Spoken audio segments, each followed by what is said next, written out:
Hello, everyone. So glad to have you with us today. Can you all see and hear me? Is the sound good? Please let me know in the chat if everything's working, if you can see my slides, if you can see me, my video, if you can hear my voice. All right, I see the first answers. Yes, thank you. Thank you. It's perfect. Everything's working. That means that we can start our webinar. So welcome to our regular iSpring webinar series where we discuss e-learning trends, share tips and tricks, and highlight client success stories. My name is Helen. I'm community manager at iSpring and your moderator for today's session. And today's topic is building your first online course. But before we start, let me quickly tell you a few words about the company that organized this webinar. So for over 25 years, iSpring Solutions have been at the forefront of e-learning software design, helping individuals, teams, academic institutions, and businesses succeed through enhanced online training and professional development. And iSpring offers a comprehensive ecosystem. Our AI-powered authoring tool, iSpring Suite, allows you to create immersive, feature-rich courses from scratch. iSpring LMS, which previously was named as iSpring Learn, it's a reliable cloud LMS, your go-to place for learning distribution, management, and tracking. And also iSpring Academy, which provides with ready-made courses that you can deliver to learners right away. And now let's move on to some technical and organizational details. Feel free to drop any questions and comments that you have in the chat on the right side of the webinar window. Some of your questions will be answered right away, and some of them we will leave for our Q&A session at the end of the webinar. Also, this webinar is being recorded, so don't worry if you're not able to see through the whole session. We'll be sure to email you the recording tomorrow. But I encourage you to stay till the very end to be able to participate in a live Q&A and to see everything that we've prepared for you that I will announce at the end of this session. And now let's get back to the topic of our webinar, and let me introduce our amazing speaker for the day, Dr. Lyndon Walker, statistical consultant and a course creator, and our valuable guest. Hi, Lyndon. How are you doing today? Hey, Helen. I'm excellent. Thanks, everyone, for joining us. 137 so far.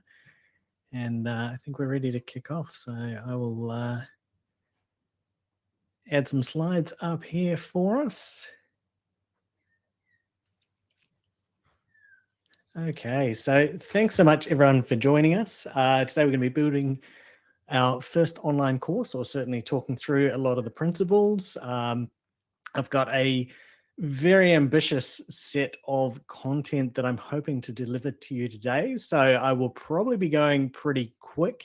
As Helen said, it is recorded, so you will be able to come and play back. I have the chat sitting here in front of me, scrolling by the camera as well. So any questions you have as we go, put them into the chat there. Any that I can answer as I go, I will endeavor to. And then we will have a bit of Q&A time at the end as well. So today we're going to kick off with getting to know each other. I've got a model of instructional design, which is really just kind of giving us a little bit of a framework to work to. We're going to talk about learning outcomes, so thinking about how we decide what we're going to be teaching. Learning design, so how are we going to actually deliver the content. Tools and platforms, so the technical side of how we're going to deliver the content. Assessment, and a little bit about continuous improvement at the end.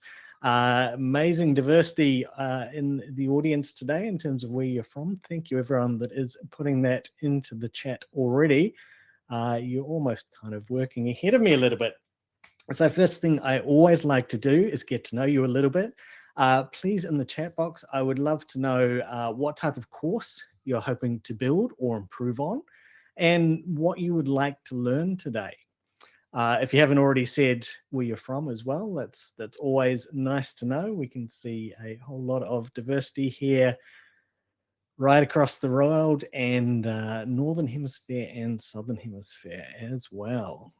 So I'll give you just a 30 seconds to a minute.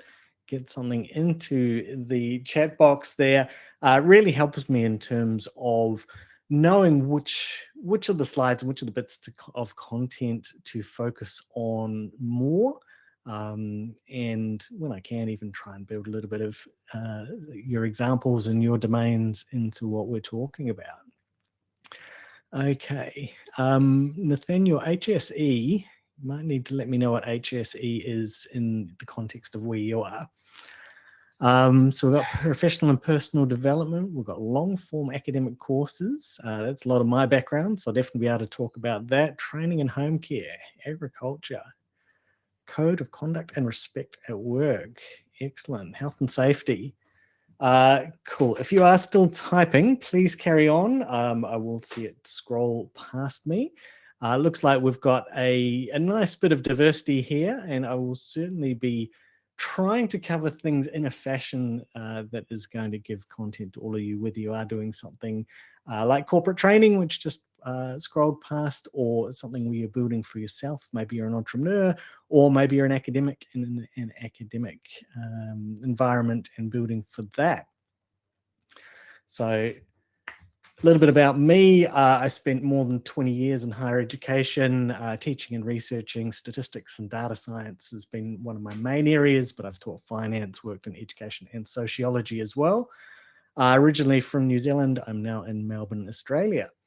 In terms of online teaching, at one point I was teaching for Open Universities of Australia. I was teaching the largest online course where we had 2,000 plus students per cohort, 4 times a year, and that was introductory statistics. I've also worked as learning designer and course developer for multiple different online university programs, so several in Australia and one in New Zealand. In terms of more the small scale stuff, I've done a number of Skillshare courses, built a few little bits and pieces of my own as well. I have a National Teaching Award. I have multiple Lecturer of the Year awards. Currently, I work at the Royal Australian College of General Practitioners, where I manage a team. We look after a number of different research grants, and I also do research and work in AI. I also talk about AI on YouTube, and I do a few other bits and pieces as well. So first thing up, we want a little bit of a framework that we're going to try and work to. And there's a few around. This one is fairly straightforward, almost more too straightforward, but I think that's going to be helpful because I think we've got quite a span of levels of education experience. And so this one's called the ADDIE model, ADDIE, and we can see there in the little circles, so we've got analyze, design, develop, implement, and evaluate. And we're going to be talking through each of these steps, some in more detail than others. And often, particularly if people haven't come from an educational background, but even sometimes where they have, they often don't think quite enough about step 1 and step 5. They'll go, I need to build a course, and then they'll just start building the course. And so that's step 1, thinking about who are my learners, what are my goals. Before I start actually designing, there's kind of a step before that, which is really, really important. And so that's that analyze step. We are going to talk about that. Then design, develop, and implement. That's the stuff that you probably already had in your head in terms of actually going, how am I going to deliver this content? What am I going to build? Videos, slides, quizzes, assessments, things like that. And then actually launching it. So thinking about the LMS and the platform and some of those technical details. And then the last step is the one that sometimes people forget a little bit as well, and that's evaluating. So we've delivered this course. How well did we do? So thinking about things like feedback and grades and things like that, which will hopefully then flow into the next iteration of teaching whatever it is that we're teaching.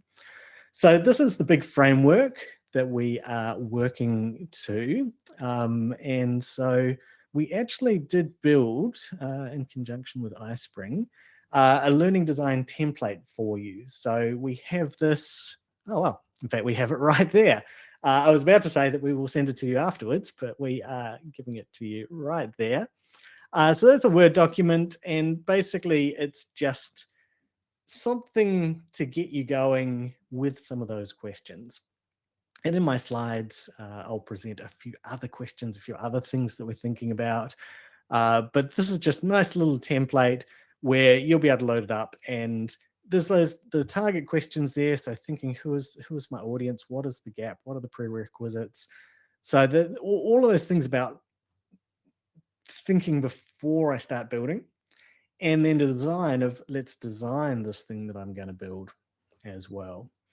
And so I've got the sample there in the slides, and you can see there in the handouts, you can click download.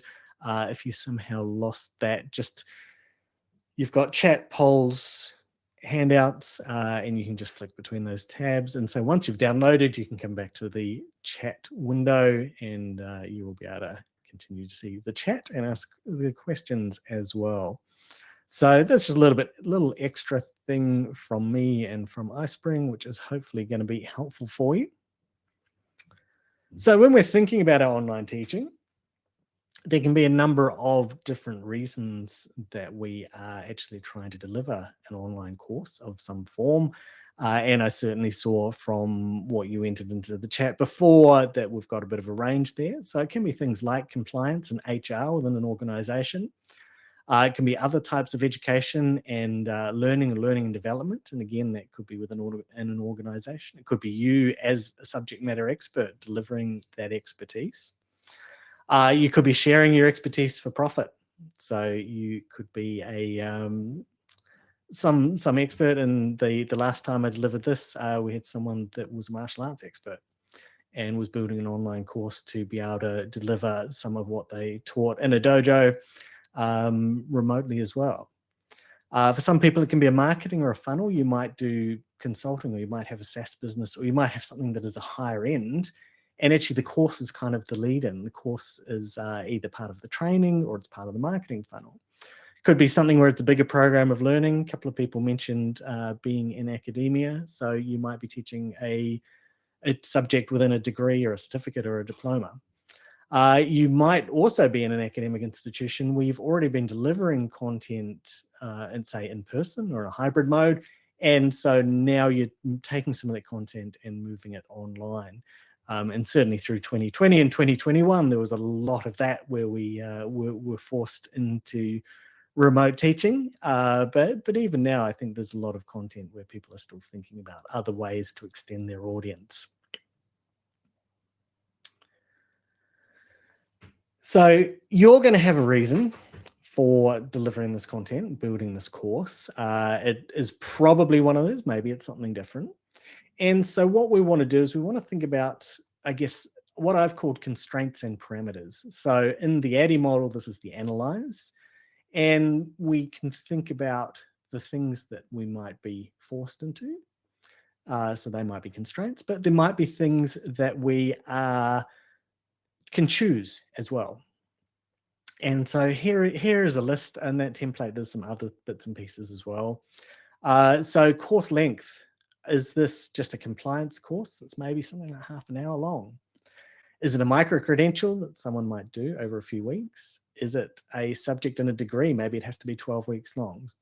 So how many days, how many weeks, what's my semester, what's my term, how big is this course?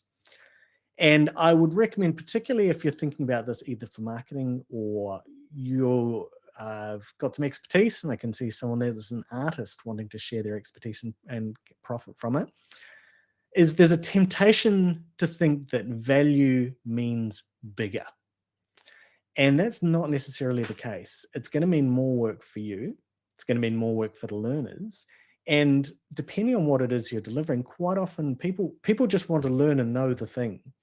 And if they can know the thing in 1 hour rather than 10 hours, that extra 9 hours isn't actually really delivering value to them. So when you are building your course, and particularly thinking about if it is your first one, don't get too carried away with the size and with the length. Very much so as well if you're doing anything where it's in, say, professional spaces, professional services. If you're aiming at executives, of people who are very time poor, then the course being longer is not a selling point to them. In terms of our constraints and parameters, is it going to be synchronous or asynchronous? So am I going to deliver this with some online classes or webinars? Or is it all going to be you do some stuff and I do some stuff? Maybe we have discussion boards. Maybe it's fully pre-recorded. Is it going to be available all the time, or is it going to be within terms? Am I delivering something where my institution has requirements, or the profession? Are there legal requirements? Is there curriculum? Is there things I need to stick to? Are there platform requirements? Do I have to deliver it on a certain place? Who are my learners? What is their level of literacy, skills, capability? Are there prerequisites? Do I know that they're coming in with a certain level of capability, or English standard, or maths, or computer skills, or whatever it is? All of these are really important parameters. Your teaching experience is one as well. Biggest recommendation I can make for your first course really is try and keep it as simple as you can. So nice, simple, go, okay, I'm going to teach this. I want to do a really great job of it, but this is my first one. And there is a degree of craft here. So your second course will be better than your first, and your third will hopefully be better than the second. So you want it to be as good as you can, and the next one you'll improve on. But it's going to take some time, and there is some craft here. So as we're going, I'm going to be sharing this kind of general advice, and then I have an example of my own. And originally, and this very much comes back to the keeping it simple and things always take longer than you expect, I was going to build you a whole course, and that was a little bit too ambitious. So I have not built you a whole course, but we are going to go through a number of these steps where I will show you right up into like some draft pages, putting these into practice with my example. So my example course, I'm calling Safe and Sensible Use of AI in the Workplace. Very straightforward. This is something where my plan would be that I'm going to sell this as a training course to organizations. So it needs to be nicely packaged. It needs to be fairly short, probably maximum 30 minutes. Sharing my expertise for profit. It's going to be pre-recorded, asynchronous, but maybe I could upsell something live. Maybe some consulting and other stuff. You may not have heard of this thing called SCORM. So SCORM, SCORM stands for Shareable Content Object Reference Model. And basically it's just the thing that you build gets bundled into this particular file type. And so SCORM is basically your file type. And it's important because for learning and development systems, a lot of them use this SCORM package, this SCORM file type. And very conveniently, that is something that you can build with the iSpring tools. So iSpring will let you build SCORM packages. So I would be building this up in a package of this thing called SCORM because that is the format that a learning and development team in an organization is going to expect. And my learners are going to be professionals. So I've started mapping out my constraints and my parameters for this course.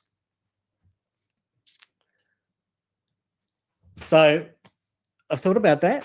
Next step is what we call learning outcomes. In some areas, these might get called learning objectives or learning statements. So there's a few little differences in terminology by sector and by country. Learning outcome is probably the most common though, and certainly for Australasia, this is whether it is your own delivery, but certainly anything that is going through any government accreditation, it's going to be called a learning outcome. And so a learning outcome, as I've said there, a clear statement describing what a learner is expected to know or be able to do after the instruction. So at the end of this course, or at the end of this lesson, or at this end of ... you can do this thing. If you're working in a school or a university or an academic institution, then these should always start with a verb.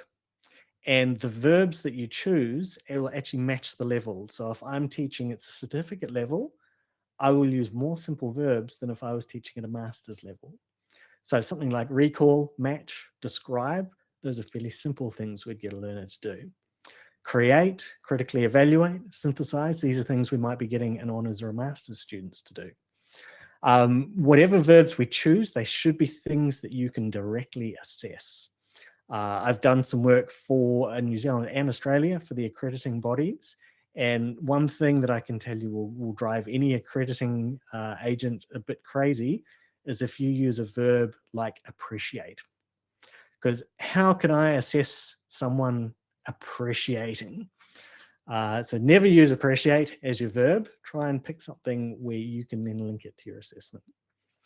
If we are doing a bigger course, so a degree or just a paper or a subject within a degree, we might have different levels of learning outcomes. We might have some graduate outcomes.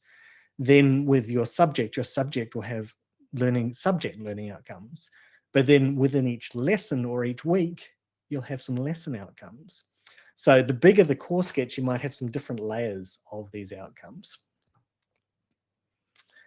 Okay, so back to my AI course. My AI course, by the end of this module, learners will be able to, and you can see in bold there, I have the verbs for my learning outcomes. And so I've got identify the key risks of workplace AI, including data privacy, factual accuracy, and automation bias. Evaluate whether an AI tool is suitable for a given task, and then use simple fact-checking steps to confirm accuracy of its output. Distinguish between public, internal, and sensitive data, make safe choices about what to share and with which AI tools. If we were really critiquing that last one's a little bit double-barreled. I've kind of squeezed that and with which AI tools onto the end of it. Normally, we would have maybe between 2 and 5 learning outcomes for a course, depending on the size of it. 3 for a 30-minute course is really stretching things a little bit. Probably could have only had 2 if I'd really wanted here. Okay, so we sit down and there is an excellent comment there. So learning outcomes and those levels of verbs. If we are really starting to get into education, and those of you that are education professionals will certainly be familiar with what's called Bloom's taxonomy. Bloom's taxonomy talks about those levels. So if you haven't heard of that and you are interested in education, it is definitely very good reading. If you want a slightly humorous version and kind of Seinfeld style humor is your kind of thing, I haven't looked for a long time, but certainly once upon a time on YouTube, someone did Bloom's taxonomy, but just used Seinfeld clips to illustrate the different levels. And certainly at the time, I found it quite funny. But Bloom's taxonomy is some good reading for you. So I've got some learning outcomes. Now I want to start planning what I'm actually going to do. And so here, another education term, constructive alignment. So constructive alignment is where we're going to match our learning outcomes to our content, to our activities, to our assessment. All of those things should be lining up with one to the other. If I've said at the end of this course, you are going to be able to do blah, blah, blah, blah, blah, then I need to make sure that's what my content covers. That's what the activities teach and reinforce. And then that's what the assessment tests. And so we call that constructive alignment. And the way that we would normally do that is we would map it out. We set up a table. Here I've got a really simple one. I'd say, here's my learning outcomes for each learning outcome. What's the key topics and content? For that, then what are my activities? And then how am I going to assess this? For a semester-long course, it's the same process, but bigger. Good question there in the chat. Can we have 2 verbs in one learning objective? You would need to be very careful with that you didn't make it confusing or double-barreled. So I don't want to say no, because you probably could with a bit of wordsmithing. But I would really mostly try not to. I mean, ones that are commonly used would be something like compare and contrast. So compare and contrast. Comparing and contrasting are 2 different things. That is 2 verbs. That is an example of using 2 verbs. But in general, I would try not to. And yes, thank you, Shruti, who is saying the same things. Try not to, probably going to be confusing. But it's not to say never. Okay, so we've got our little table here. If I was teaching a whole semester, then I'd just make it a bit bigger. So I go, okay, here's my weeks. Here's the subject learning outcomes. but then here's the lesson or the weekly learning outcomes. What are we going to learn each week? And then map my content, map my activities, map my assessment. And that can kind of, if you're working in a team teaching environment, you can kind of have a bit of fun with post-it notes if you like the tactile sense. And then there's Miro, which some of you may or may not be familiar with, which is kind of like a virtual whiteboard with virtual post-its.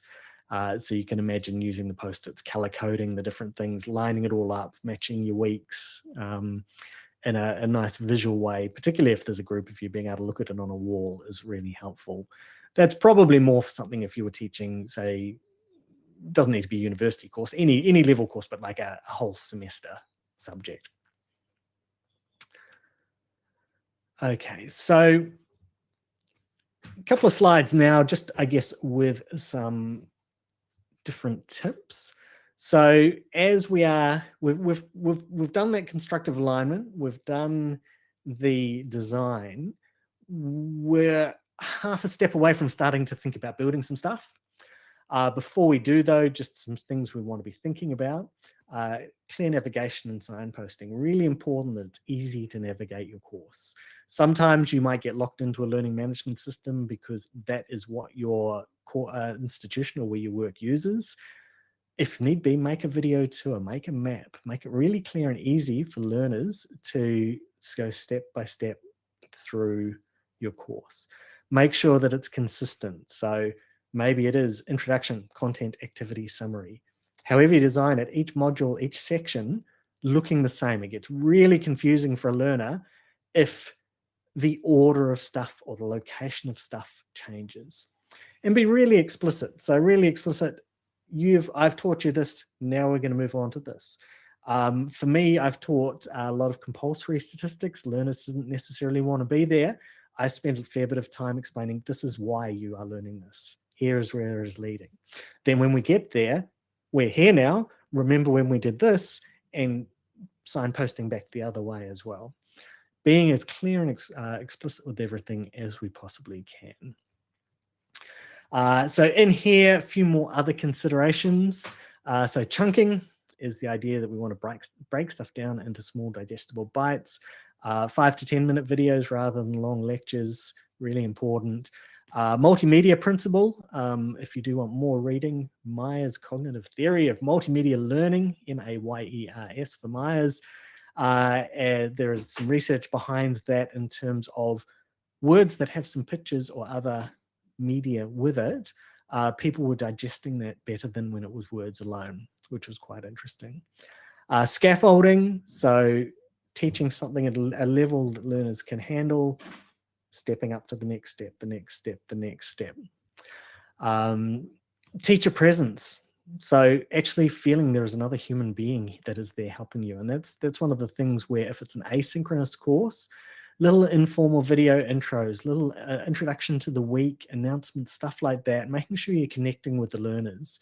You want the learners to have that relationship with you. And if it's asynchronous rather than like a webinar like we've got now, then still adding your presence there in discussion boards, in announcements and things like that. Social learning, there's certainly a reasonable amount of evidence. Make it meaningful though. Don't make group work just for doing group work. Make it meaningful. Consider things like accessibility, consider things like flexibility. Had the second person here, there was someone talking about neurodiversity earlier on, someone mentioning autism here. So thinking about my learners, I am a very big advocate of neuroinclusion. I've run courses on that through my workplace. Not everything fits for everyone. Don't try and force things into people that are going to be uncomfortable or unhelpful. Shruti asks, is there a way we can provide a place of teacher presence in a self-paced course? Yes, a little bit harder.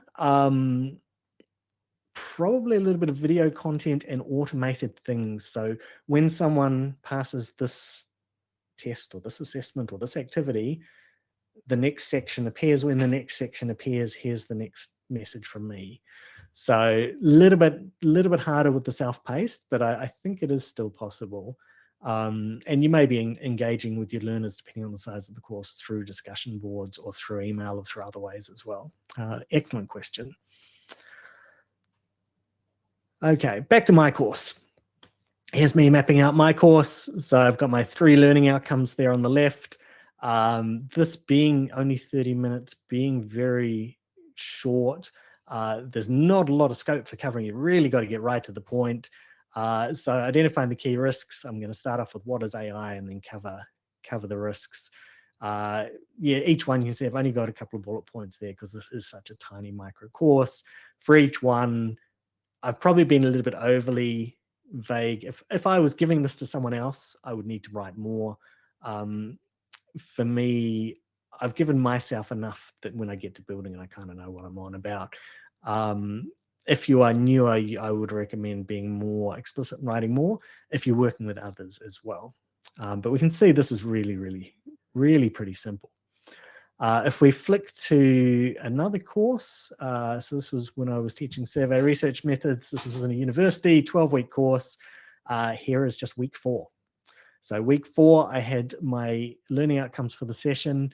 This was taught in a flipped classroom method. There's 2 different webinars I've done for iSpring on flipped classroom. You should hopefully be able to search through those in the back catalogue. And so I had pre-class, in-class, post-class, and assessment. And so you can see that I've mapped out each of those things. So that wasn't online, but I guess it was a hybrid. If we can, Helen, if we can flag that question about discussion boards, I think that'll be one for us to come back to at the end. Excellent, thank you. Okay. No one's mentioned AI yet. I love AI. I talk about AI all the time. I talk about AI so much that when I finish talking about AI at work, I come home and then I make videos about AI to talk about AI even more. AI can be really useful for some stuff. It's good for brainstorming. Nano Banana is amazing for making cool images. I've been making some excellent, really useful images recently. It's good for some drafting. But if you are making a course and I sit down and I'm the learner and I look at it and I go, I could just get this out of ChatGPT, well, you've failed. You need to be delivering value that's not just ChatGPT and AI text and image. You need to be adding your expertise, your knowledge, your background, your experience, and your personality as well. And that almost more than all that other stuff, your personality is what's going to make it interesting. We're up to 158 people now. You've come to this webinar for me as a human being, and hopefully a occasionally interesting and knowledgeable human being. If I was an AI avatar, you probably wouldn't have stuck around. You might have listened to it on 2x. It wouldn't have been as interesting. The question answering, there might have been some, might not have been as dynamic, but you would not have felt like you got that same level of value. I'm not sure if Nicholas's, there's a bit of text there, the question about the LMS. Can we just flag that? It might be one we come back to, unless it's one you can answer, Helen. On AI, funnily enough, I've done a couple of iSpring webinars over the last 13 or 14 months. There is a couple of AI ones in there as well. So they are also some pretty good back catalogue. One where I talk about educators' side, finding materials during research, one where I talk about assessment and stuff that learners can use. So you can check those out in the back catalogue as well. Okay, I am aware that I'm going really quick.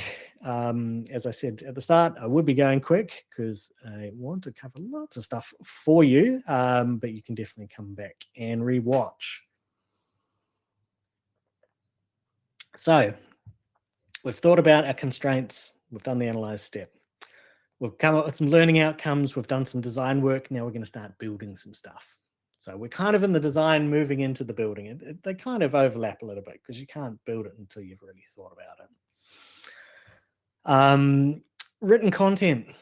So you're most likely going to be writing stuff. Depending on what you are delivering will depend how much of each of these things there are. The guy from last time I delivered this, who was teaching martial arts, he's probably not going to have too many checklists, worksheets, and there'll be some written content, but there'll be a fair bit of kind of video type stuff. For other content, there might be computer code, there might be maths, there might be all sorts of different things. There's going to be written content. Be careful not to overwhelm your learners with too much in giant chunks of text. And really just content-wise overall, whichever things you're delivering, always make sure it's realistic. Don't get, there's a temptation to get carried away if it's something you're passionate about, but you need to be mindful that you are delivering enough, but not overwhelming them. So we might have written content, worksheets, checklists, diagrams. If there's discussion boards, you might need to come up with some discussion board prompts. So each week there'll be a thing for people to discuss on discussion boards. Multimedia, audio and videos. And I promise this is the last plug for a back catalog video or webinar. I did do a webinar about making videos. And again, that should be in the iSpring back catalog. Really, the only thing I would probably mention if we think about audio and video, most important thing is making sure your sound quality is right. The two things from that, one is having a reasonable quality microphone. You don't need to go berserk, but like don't get a $2 potato microphone. Reasonable quality microphone, set it up 2 fists away from your mouth. If you can get a bit shouty like I can, maybe a little bit further and a little bit just out of the blast zone. Outside of that, there's all sorts of levels of video and cameras and stuff like that. But if your stuff sounds bad, people shut off straight away. So make sure the microphone's okay, the audio's okay, you're already going to be on the right track. HTML5. So that is a way of building interactive online content. You might have interactive activities, quizzes, assessments. Actually, one thing that I don't have here, and it does come back to the AI component, is you can use AI now to build little apps and flashcards and quiz stuff so much easier, and your learners can as well, and you can guide them with some prompts that they can even be building their own learning content. So there's really neat stuff. Make sure it has a purpose though. Don't just do stuff because you want to try it and it looks cool. Actually try and pick things that are going to have learning benefit as well. So that's some of the things that could be content. You are the subject matter experts of your own domains. So you will hopefully look at this and be already thinking about which ones of these make more sense for you. Okay. So some tips for content. And there's a little bit of a bittersweet slide because the little cat there sadly passed away yesterday, but we'll see. I might manage a story about him. We'll see. Okay, so some tips for your content. As I said before, make sure it's realistic in terms of length and in terms of level. So don't give so many readings and so much content that someone can't actually realistically do it within the period that you're expecting them to work. Balance your content creation and curation. So curation means that you're finding other stuff that's out there, and creation means you're making it yourself. If I sign up for a course and all you give me is YouTube videos from other people, I'm not going to feel like I got much value. And again, that's not going to really reflect you and your personality. And I'm not going to feel, even if they're good videos, if that was all you gave me and I couldn't see your contribution to it, people are not really going to like your course that much. Flip side, if there is good stuff, do share it. Don't think you need to reinvent the wheel and create everything yourself. So a little bit of balance there. Channel your passion. So make sure you're enthused, make sure that the learners can see your passion. And again, coming back to the personalizing it, making it about your delivery of the stuff, which is going to make it fun and interesting for them. So we looked at some content before. My second image there, the bottom right, That is, I forget which dance company from Britain, who are doing a dance to teach correlation, the statistical term correlation. And they are dancing with different correlations. And so they will be in sync, or they'll be doing the opposite, or they'll be somewhere in between. That is infinitely more memorable than me saying, well, correlation is the association between two numeric variables, and here's the formula. So if you can find interesting, memorable stuff to deliver key concepts, it's always going to be good. Try and make it fun. Think about humor. Easter eggs. So Easter egg is basically a little hidden piece of content. I used to use this a lot when I was teaching purely online. If you completed particular activities, things would pop up. And so that's where I got a picture of my little cat there. And so he video bombed one of my videos, and he meowed, and the video outside of him video bombing it was perfect. And I was like, no, can't re-record this. It's perfect. Other than the video bombing cat. Anyway, the students loved it, and they were asking about the cat. And so I didn't even need to look at the analytics to see if they'd watched the video, because they were all asking about the cat, and then they wanted more from the cat, and then the cat had to be in more videos. And so then I started planning Easter eggs of, if you finish this optional thing, and I didn't even tell them, but if you finish this optional thing, you get like some cat pictures, or you get access to stuff that other learners. And so the first learner would discover that, and then they'd tell the others. And then all of a sudden, all of them were doing all the work, even the optional work, because I'd put these Easter eggs into the LMS that you did the optional work, and you got pictures of the cat, and they all love the cat. And so you can think about ways that you might deliver stuff like that. Just stuff that gives it personality, gives it humor, sets it apart from whatever other online teaching they've experienced. Okay, we are rapidly running out of time, but I will do my best to get through everything else. So accessibility and inclusion. It's really important that we are thinking about these, particularly if you're delivering any kind of accredited courses, but really anything we should be thinking about. High contrast text. In the image there, I have the color contrast analyzer. It's a free tool that will actually check for compliance of your text and of your color schemes, to make sure that people with whether it's color blindness, different vision challenges, will be able to read your material.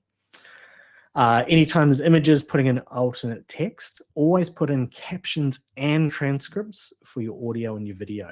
Captions and transcripts do two different things. For some people, they like the captions as you speak, whether it is for neuro-inclusive purposes, whether it is because they're a second language speaker, maybe that is just something that is helpful for them.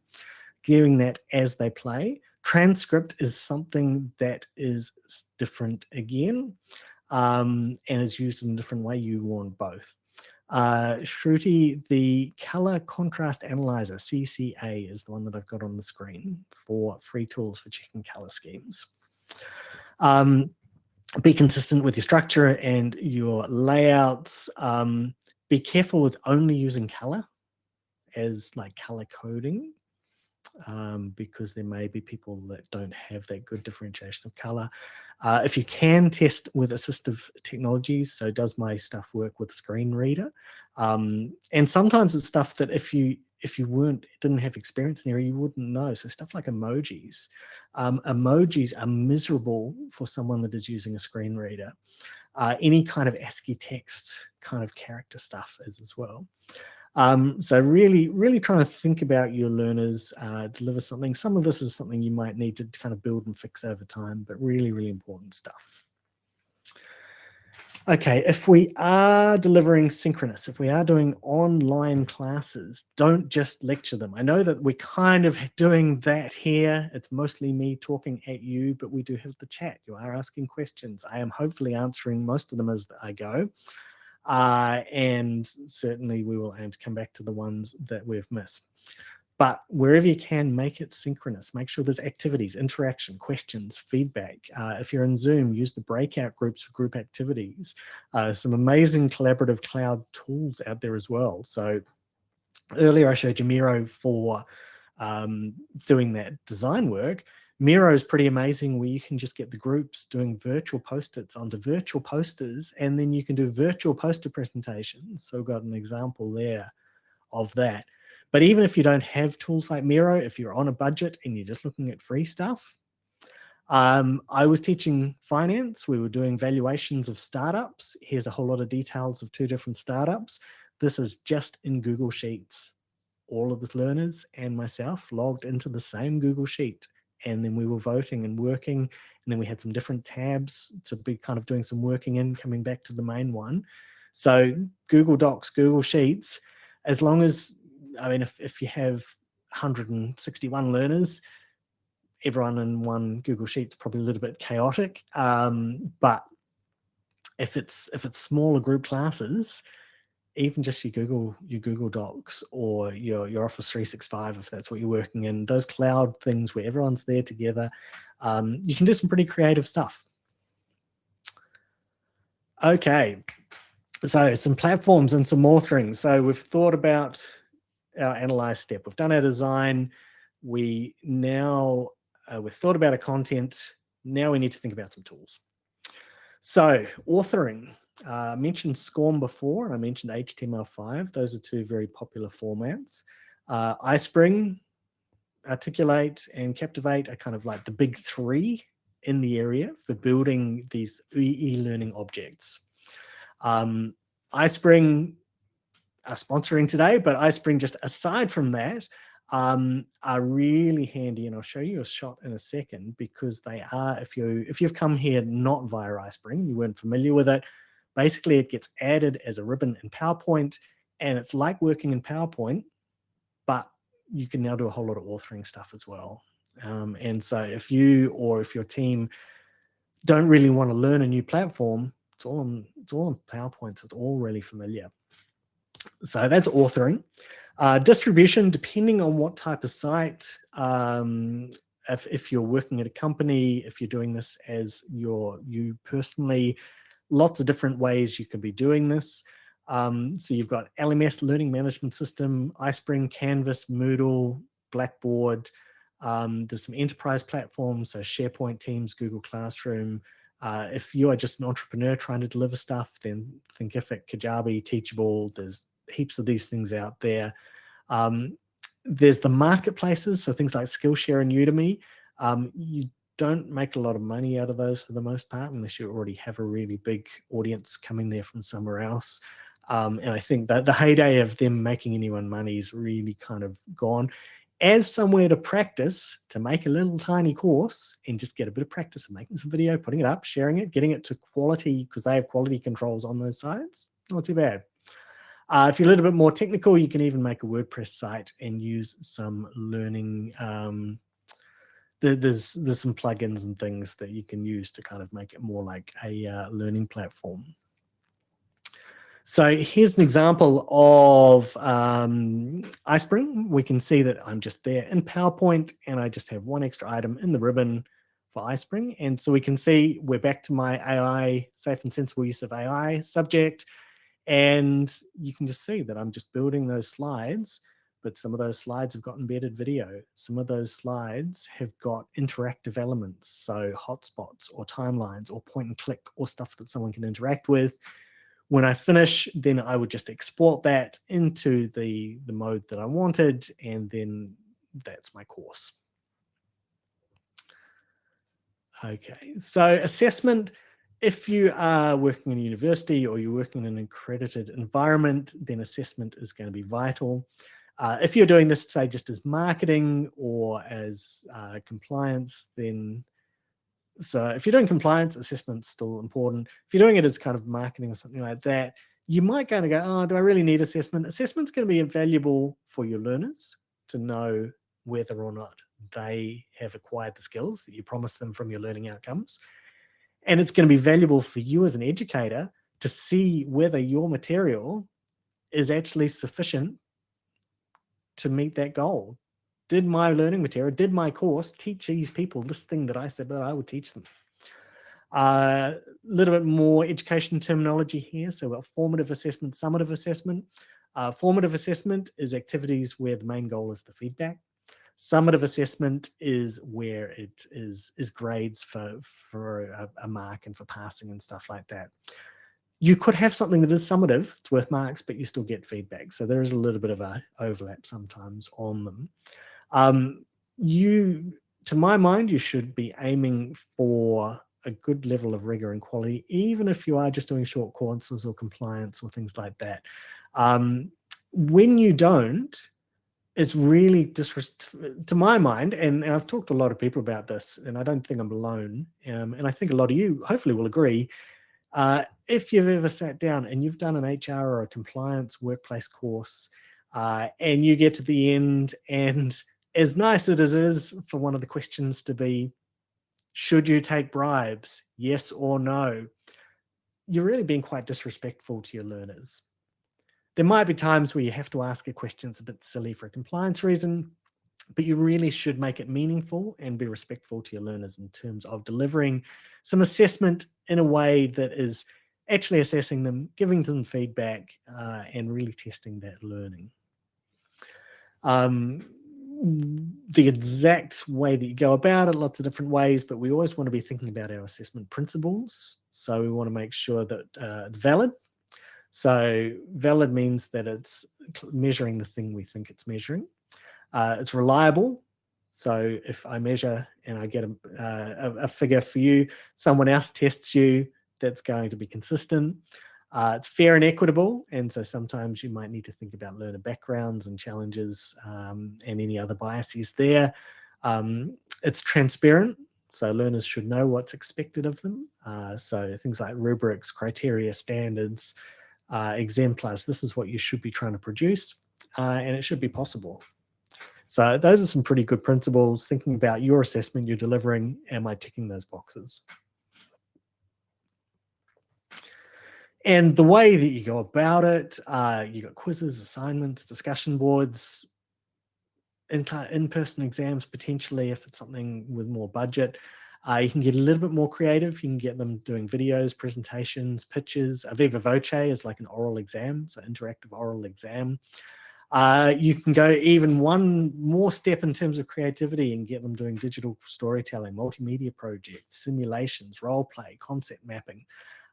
Something I've always loved is some of my assessment is them producing learning resources that show me their understanding of the thing that I've taught them, but in a way that they are now producing something to then produce to be able to teach someone else as well. I think that that's really valuable. In fact, I've done that a few times, and even then sometimes some of the very best ones have actually requested to the students, would it be okay if I give you the credit and I continue using this as a learning resource or sharing it? Because sometimes you get top end learners that just produce something that's so good. You need to be aware of AI. AI is a wicked problem. It is very hard. There's contract cheating services out there. Both of these things make life much harder. We could spend several more hours talking about all of that stuff. I do mention it, do talk a reasonable amount about assessment in one of those previous webinars, so you can check that out. Let's flag that question about the assessor and the moderators, please. We'll come back to that one. Okay, so we've almost made it. And I mean, I think I did warn at the start and at the middle, we were going to go pretty quickly. I feel like most of you have kept up pretty well. Last step. So here's our ADDIE model again. Last step, evaluate. So continuous improvement really should be important for whatever you're doing, I'd like to think. We should be looking at our learner outcomes. What did we say we were going to teach them? Did we actually? Talk to the learners to get their feedback. Sometimes for some things, they might not like it, but it might be something that's a bit like eating the vegetables and they need to know it. But you still want to collect that learner feedback because it can be useful, it can be insightful, and you can use it to kind of guide the next time you're delivering, reflecting on the way that you've taught things. You can be looking at the results. If we're teaching online, there's going to be a lot of analytics as well. Your learning management system, or if you're on a website, your Google Analytics, my YouTube videos. I look at my YouTube videos. I can see where people drop off. I can see where they stop watching. I can go back to my video and I can see what was happening at that point. Was I getting kind of off the point, or was there some reason that people all of a sudden started dropping off? So if we're teaching online, you're going to have lots of digital analytics you'll be able to look at in terms of your tools and your resources and your delivery as well. And so we'll look at all this stuff, we'll make some adjustments. It's good to be experimenting with new approaches, but we do want to iterate gradually. We don't need to get too carried away with it. And then we go again. And hopefully at that point we've learned some things, got a bit more experience. I found with online teaching, particularly with those giant cohorts, there was always some new crazy thing. If you've got 2,000 people, there's something happening with someone somewhere amongst those 2,000 people at any given time. Even if you've got a smaller cohort, there's always going to be new things that you learn. And I think online teaching, you actually, it's quite a different experience for those of you who have taught face-to-face but not online, where you can actually get a different level of closeness to your students or your learners. So definitely would encourage it. So we're going to have some questions, but I believe that Helen has some offers and things to share before we get to the questions. Certainly contacting me, you can get hold of me via my website, YouTube, or LinkedIn. And yeah, we'll let Helen share some things, and then we will come back to questions. Certainly any other questions, things that you've thought of during or things we might have missed flagging, I'm certainly very happy to stay around beyond the hour to cover. Well, thank you very much, Lyndon. That was really valuable information and a lot of insights. I hope our attendees found it very useful for them. And yes, I will just take a couple of minutes to share the slides and share some information that I've prepared for you. So if you're interested in creating courses with our authoring tool iSpring Suite, we have a free 14-day trial. I will share a link. You can see a pop-up banner in the bottom left corner. So let me just say a few more words about our authoring tool. So it works as a PowerPoint add-in. It can transform your presentations into courses, and then you will be able to upload them to your LMS. We have a lot of quizzes with 14 question types, also branching and flexible scoring. And uh, also our authoring tool allows you to create courses for learners with special needs, and you definitely can streamline course creation with the iSpring AI assistant. So feel free to try our authoring tool for free for 14 days. And I have another great announcement for you, is that we're having an AI intensive training next week. Let me share a link in the chat with you to register for uh, this intensive, and I will at the same time tell a few words about it. So it's called Master Scrollable Course Creation with AI in 2 days, and will be live on next Wednesday and Thursday, February 4th and 5th. For the European time, it will be from 4 p.m. to 6 p.m. Central European time. So this intensive is about creating complete scrollable courses, a modern, efficient format that you can apply directly to your actual training projects. The sessions will be led by Anna Polly and Maria Starling. Um, you'll work through authentic examples. You will get also expert guidance and practice inside the tool itself. Uh, and also, you will get a month of free access to iSpring Suite AI if you will join this intensive training. And also, if you are not able to join these days, at that time, you will also get a recording of these sessions and will be able to watch them whenever you're ready, whenever you want. Well, and last but not least, let me tell you about our iSpring Learn Exchange community on LinkedIn. You can also join it using the link in the chat. There you'll find a lot of useful resources and webinar and event announcements, latest trends in e-learning, career advice, useful tips, and a lot more. And of course, you will connect with uh, other learning and development managers, professionals, instructional designers, and everyone in the field of e-learning.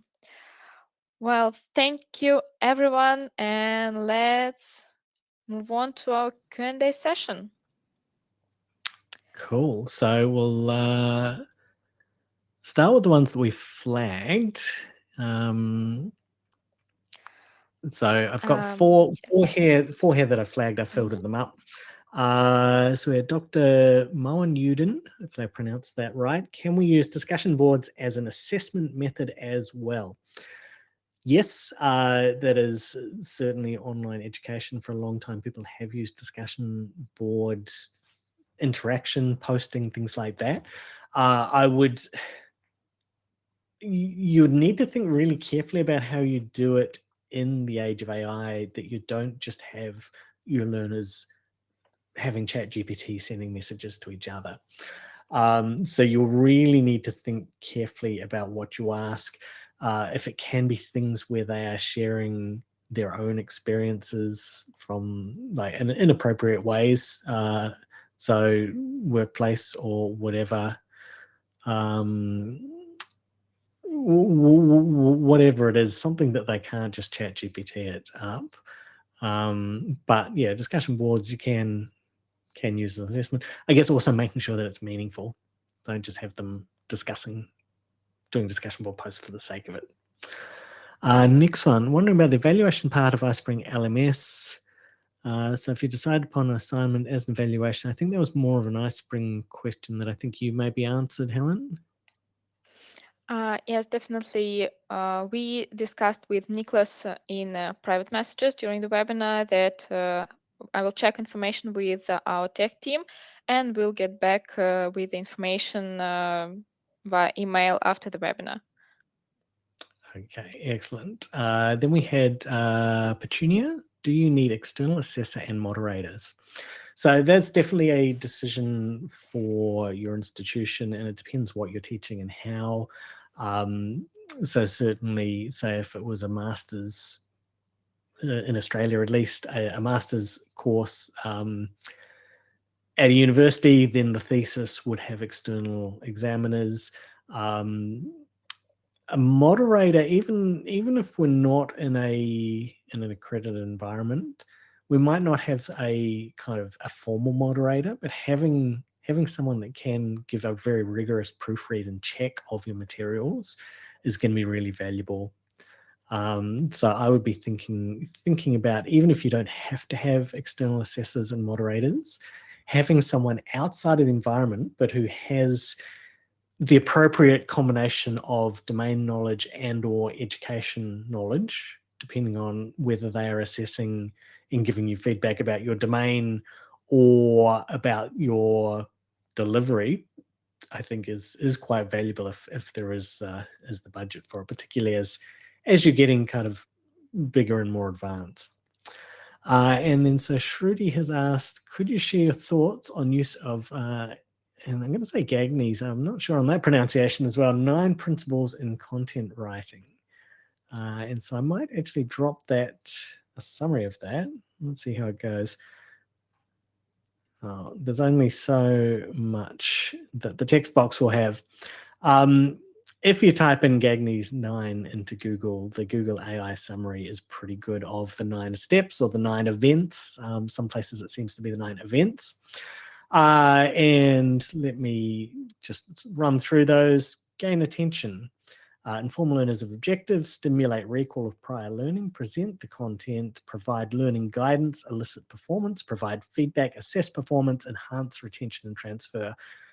I think I really like that. I think that as a 9-step process. And so we can just throw this into the chat. Gagnes 9 events. I think that's really good. And I could see some people not liking the step on the gain attention, but I've taught a lot of subjects where it was like a service course or it was something that was compulsory and the learners didn't necessarily really want to be there, and gaining their attention.